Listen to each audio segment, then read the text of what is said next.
Good morning বন্ধুরা, তোমাদের সবাইকে কেমন আছো তোমরা সবাই জানিও। আমি খুব ভালো রয়েছি। একদম সকাল সকাল ঘুম থেকে উঠে পড়েছি আর সকাল সকাল ব্লগটাও স্টার্ট করে দিলাম।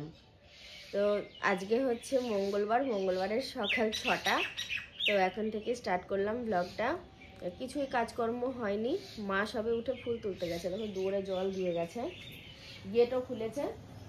আর আমি এখন আস্তে আস্তে টুকটুক করে কাজ ছাড়বো। কিন্তু আজকে না একটা জিনিস আর হচ্ছে না, সমস্যা হচ্ছে। সমস্যাটাই জুতোটা আমি আর পায়ে দিতে পারছি না। ওই জুতোটা সবসময় পরি, বাইরেই থাকে। একবার পরেছি, এ দেখো পা ধুয়েও এসেছি পরে। কালকে মায়াপুর গিয়েছিলাম না, ওই জুতোটা পরে হেঁটেছি, একদম পুরো ফুসকা পরে পায়ে ছাল উঠে গেছে। তো ওই জায়গাটায় ঘেঁষা খাচ্ছে এই জুতোটা পরলে। তো ভাবছি আজকে এই শীতের মধ্যে খালি পায়েই কাজ করতে হবে। তো আগে আমি এই রান্নাঘরে কিছু বাসন আছে, সেগুলো কলতলায় নামাবো। ঘরে বাসন রয়েছে। আর এ দেখো জামা কাপড় গতকালকে ভেজানো, এই যে এগুলোও আজকে কেচে দেবো। আজকে একবারে রান্নাটাও করব। কেন বলো তো? দুপুরে তো ধরো আমার বাবা আর আমি খাবো, তোমার আর মায়ের নিমন্ত্রণ আছে। তাহলে শুধু আমাদের বাপ বেটির জন্য আবার দুপুরে কেন হাঁড়ি চাপাতে যাবো? একবারেই সকাল দুপুর একসাথে টেনে দেবো। এই চেয়ারটা এখানে রাখা থাকে রাত্রিবেলায়, রাতবেলার নিচে নামানো হয় না। সারা বছরের সকালের থেকে শীতের সকালের কিন্তু একটা আলাদা সৌন্দর্য আছে, বিশেষ করে গ্রামের দিকে। এই সময় খেজুর রস পাওয়া যায় না গো, হাঁড়ি করে করে এখন পাওয়া যায়। হ্যাঁ, একদিন নিবা তো, খাও তো, তুমি খুব পছন্দ করো তো। তো কি হলো? এদিকটায় তো আর আসাই হয় না, আসলে ব্লগ শেয়ার করা হয় না। দেখো বাপি এগুলো সব পাহাড় কাটি বলছে পায়ের তলায়, বাপি এগুলো সব পরিষ্কার করেছে। আর এখন খরানিকাল তো, যেখানে যা পরিষ্কার করা হবে পরিষ্কারই থাকবে, কারণ এগুলো দিয়ে খুব আগাছা ছিল। ঘরের পিছনটাও এখন পরিষ্কার। আর পেঁপের খবর দেখি, পেঁপে একটা আছে খাওয়ার মতো, বাকিগুলো খাওয়ার মতো নয়। তবে এই গাছটার ফলন আর হবে না, দেখেই মনে হচ্ছে পেঁপেগুলো কেমন শুকনো শুকনো ভাব লাগছে বলো। এই গোবর লাঠিগুলো কে করেছে গো? এত ছোট ছোট বাচ্চা হাতের। হ্যাঁ, এটা সোহিনীর হাতেরই গোবর লাঠি হবে না? তাও তো এত ছোট হওয়ার কথা না, ওর হাত তো বেশ বড় বড়,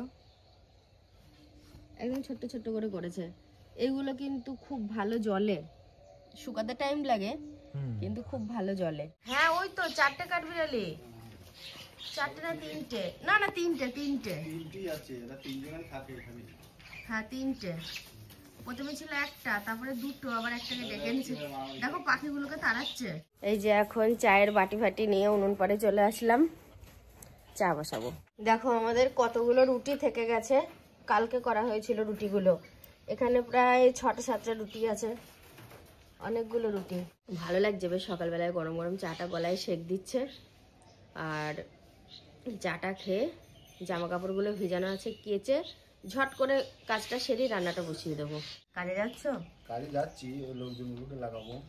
ঠিক আছে, তাহলে কত রোজ? 550?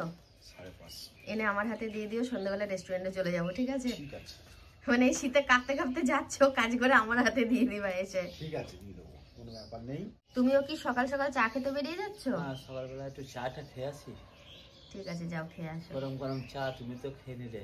এ বাবা, তুমি তো লিকার চা খাও না, আবার বাড়ির চা খাও না, সেটা দেখো। ঘুরে আসি, চা খেয়ে আসি। তোমার গাড়ি তো এদিকে। না, সাইকেল যাও। ও হ্যাঁ, ওটাই ভালো। যে যার মতো বেরিয়ে গেল। এখন দেখো বাড়িতে কে কে রয়েছে আর কে কি অবস্থায় রয়েছে। সুন্দর আর মা দুজন হাঁটতে বেরিয়ে গেল, আর আমার কর্তা বেরিয়ে গেল চা খেতে, সেও হেঁটে হেঁটে। বাপি বেরিয়ে গেল কাজে, আর বাদ থাকে আমার বাবা, সে ঘুমাচ্ছে। সায়ন, সোহিনী, রাজু ওরাও ঘুমাচ্ছে, আর একমাত্র আমি একা জেগে রয়েছি। ছাদে চলে এসেছি গো জামা কাপড় কেচে মেলার জন্য। এই দেখো গামলাটা নিয়ে উঠে এসে পুরো হাঁপিয়ে গেছি। হালকা হালকা রোদ্দুর উঠছে, এখন প্রায় 7টা পার করে গেছে, 7টা 10-15 মতো হবে। ওই যে পূব আকাশ লাল হয়ে গেছে। তো আর কি, জামা কাপড়গুলো মেলে তো নিচের দিকে যাই। ছাদের থেকে নেমে এসেছি কিছুক্ষণ আগে, যেমন ভাবা তেমন কাজ। আমি তো ভেবেই রেখেছিলাম যে রান্না তাড়াতাড়ি করব। ও দেখো ভাতের হাঁড়ি বসিয়ে দিয়েছি। এবার আর একটা জিনিস দেখাচ্ছি তোমাদেরকে। কালকে রাত্রে আমি থোড় কেটে রেখেছিলাম, লবণও মাখানো আছে। মনে হয় যেন একটু হলুদ মাখিয়ে রাখলেও ভালো করতাম। এখন মাখাবো হলুদটা।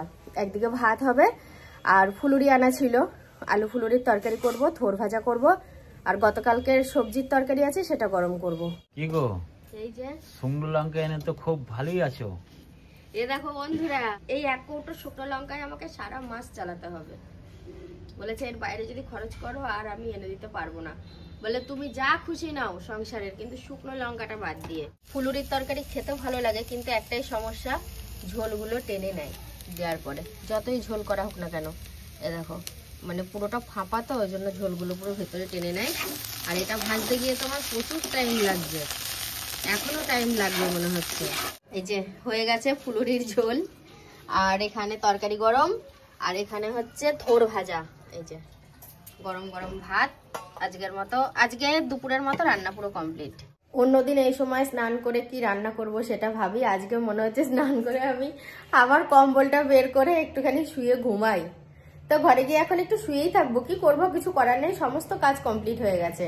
কয়েকদিন আগে আমি ভিডিওতে বলেছিলাম মায়ের আর আমার কর্তার মানে মা আর ছেলের নিমন্ত্রণ ছিল, তো সেই দিনটা আজকে খেয়ে এসছো।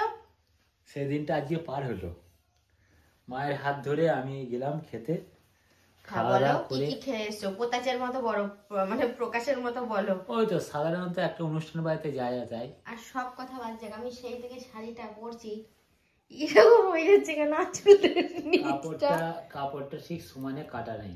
না এর আগে পরেছি সমানই তো ছিল মনে হয়। ছিল না না না, দেখো আমি দেখেছি। আর আমার গিন্নির একটা অভ্যাস খুব খারাপ, জানো তো, কোনো কাপড়ে যদি স্টিকার থাকে সেটা কিন্তু এই খাটের মধ্যেই আটকাতে হবে। আমি কতবার বারণ করেছি যে এর রংটা চটে যাবে। প্লাস্টিকের মধ্যে যে স্টিকার, হ্যাঁ এই স্টিকার এর মধ্যে আরে ওটা না লাগিয়েছি, আর এই স্টিকারটা তো লাগেনি, আঠা দিয়ে মানে জল দিয়ে তুলি তাও ওঠে না, একদম শক্ত হয়ে গেছে। এই যে ওইটা দেখো সাদা রঙের, এটা জল দিতে হবে, আর না তো একটু উপস্থিতি বুদ্ধ করতে হবে। দেখি তোমার আবার কি বুদ্ধি। এই তো পরিষ্কার করো তো, সাফাই। আসলে সেটা না আমাকে দিয়ে কাজটা করিয়ে নিল। একদম সঠিকটা বোঝার জন্য অনেক অনেক ধন্যবাদ। ধন্যবাদ। চলো এখন 3টের মধ্যে পৌঁছাতে হবে। বেশ কিছুটা সময় এখানে খুব ভালো কাটলো, তবে বেশ কিছুটা সময় বলবো না, অনেকটা সময় গো। বাড়ি থেকে বেরিয়েছি প্রায় 3টের একটু পরে, 3:30 আগেই পৌঁছে গেছি, কারণ বাড়ি থেকে যে খুব দূরত্ব সেটাও নয়। তো তারপরে এখান থেকে বেরোতে প্রায় 7:45 বেজে গেছে, তাহলে অনেকটা সময় নয় বলো। আর এখানে দেখো ডিনারের ব্যবস্থা ছিল প্রত্যেকের জন্য। তো এই যে আমাদের রাত্রের খাবার দিয়ে দিয়েছে। আমি একটা ভালো জিনিস পেয়েছি, যেটা কয়েকদিনের মধ্যেই তোমাদেরকে শেয়ার করব। আগেও কি আমি দেখিয়েছি আমার ঠিক মনে পড়ছে না। আমার একটা ছোটবেলাকার ছবি, তখন বছর 5 বয়স হবে, মায়ের সাথে তোলা। তো সেই ছবিটা ছিল আমার মাসির বাড়ি, তো সেখান থেকে নিয়ে আসা হয়েছে, মায়ের কাছে আছে। আমি মায়ের কাছে হয়তো এই কিছুদিনের মধ্যেই যাব, খুব তাড়াতাড়ি যাব বেড়াতে, তখন তোমাদেরকে দেখাবো কেমন। তো চলো আজকের মতো গুড নাইট বলছি, দেখা হচ্ছে আবার পরের ভিডিওতে।